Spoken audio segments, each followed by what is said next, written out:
జరిగినాక 3 రోజుల తర్వాత ఇంట్లో పండుకున్న వాళ్ళని పట్టుకెళ్ళారు సార్. మీకు అందరికి మైనార్టీ అని పిల్లలు సార్ కొట్టి ఒప్పించారు సార్. వాళ్ళు రాకపోతే మేము చచ్చిపోతాం సార్. నేను చచ్చిపోతా సార్. మేము రాబోతే చచ్చిపోతాం సార్. మేము మట్టి తీసుకొని బతికేవాళ్ళం సార్. మేము సాపులు పోసేవాళ్ళం సార్. ఉసుక మోసేవాళ్ళం. మేము ఇది తప్ప మాకు 2 అయితే తెలియదు సార్. మేము 2 పని చేసేవాళ్ళం కాదు సార్. పిల్లలు కోర్టు కూడా ఇస్తారా సార్? 200 కూడా ఇవ్వకుండా పిల్లలు నేరం చేసినంటారా సార్? మీ అందరికి దండం సార్. మీకు వీళ్ళు పని చేసి ఇంకంటే కారం నేను బతికోలేం కాదు సార్.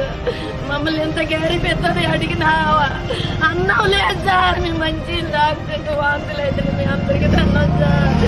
మా పిల్లలు మాకు కాదు సార్. మీ కాళ్ళు పట్టుకుంటారు సార్. మీరు 200 కక్కుర్తి పడిపోయాం సార్.